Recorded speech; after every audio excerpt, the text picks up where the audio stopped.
हमारे देश में हवन की परंपरा बहुत पुरानी है। हिंदू अनुष्ठान का विधान है।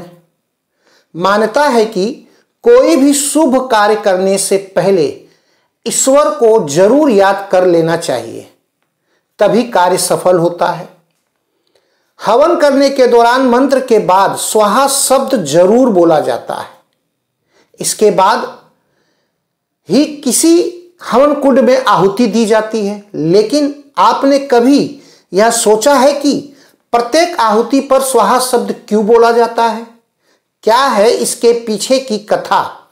तो चलिए जानते हैं आहुति पर स्वाहा शब्द क्यों बोला जाता है।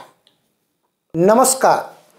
धर्म चाहे जो भी हो, हिंदू हो, मुसलमान हो, सिख हो या ईसाई हो, हर धर्म के पीछे कोई ना कोई तर्क होता है और इस तर्क का बस एक ही उद्देश्य होता है कि मनुष्य का कल्याण होना।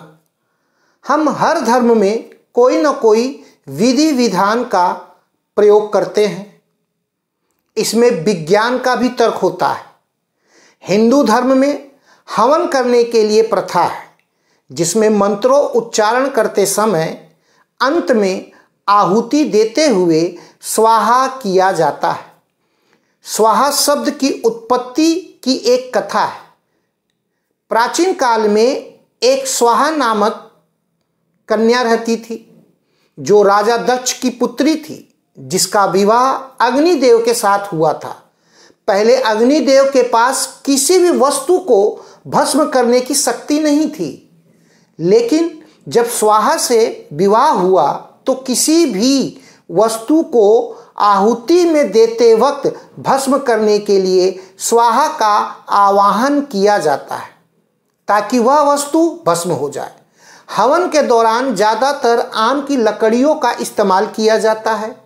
एक अध्ययन के अनुसार जब आम की लकड़ी जलती है तो इसमें से फार्मिक रोल्डीहाइड नामक गैस निकलती है, जो वैज्ञानिक तर्क से खतरनाक बैक्टीरिया और जीवाणु को मारने का काम करती है। हिंदू धर्म की किसी भी मांगलिक कार्य के दौरान स्वास्तिक चिन्ह के साथ साथ शुभ लाभ भी लिखा जाता है। आमतौर पे विवाह में देखने को मिलता है, जो एक शुभ शांति का लक्षण माना जाता है। दरअसल शुभ और लाभ भगवान गणेश के दो पुत्र हैं।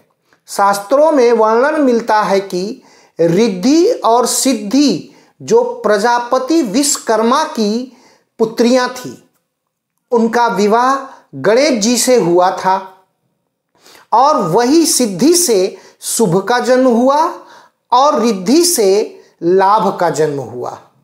स्वास्तिक चिन्ह को भगवान गणेश का ही रूप माना गया है। यही कारण है कि शुभ लाभ चिन्ह वास्तविक के साथ बनाए जाते हैं और हर मांगलिक कार्य में इसका प्रयोग किया जाता है। तो ये रोचक तत्व विज्ञान के तर्क से भी सटीक बैठता है। हमारे धर्म में कई विधि विधान में इस तरह के अनुष्ठान किए जाते हैं जो विज्ञान के तर्क पर भी खरा उतरता है।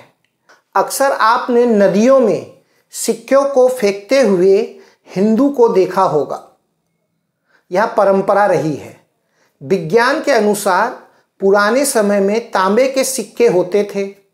दरअसल तांबा एक मौलिक धातु है, जो पानी में मिलकर उसे मानव शरीर के लिए फायदेमंद बनाता था। हमारे देश में शादीशुदा महिलाएं अक्सर बिछिया नामक आभूषण पहनती हैं। वैज्ञानिक तर्क के अनुसार पैर की दूसरी उंगली में चांदी का बिछिया पहना जाता है और उसकी नस का कनेक्शन महिला के बच्चेदानी तक होता है, जिससे बच्चेदानी तक पहुंचाने वाला रक्त का प्रवाह सही बना रहता है और मासिक धर्म नियमित रूप से आता रहता है। मंदिर में प्रवेश करते वक्त घंटा बजाना शुभ माना जाता है और विज्ञान कहता है कि घंटे की ध्वनि घंटे की ध्वनि हमारे मस्तिष्क में विपरीत तरंगों को दूर करती है और घंटे की आवाज 7 सेकंड तक हमारे दिमाग में रहती है। इससे हमारे शरीर के 7 उपचारात्मक केंद्र खुल जाते हैं। तो आपको समझ में आ ही गया होगा, जो हिंदू में या किसी भी धर्म में जो विधि विधान बनाए गए हैं कहीं ना कहीं विज्ञान से भी तर्क संगत होता है। तो आपको ये जानकारी कैसी लगी कमेंट कर जरूर बताएं। फिर मिलेंगे नई जानकारी के साथ, तब तक के लिए नमस्कार।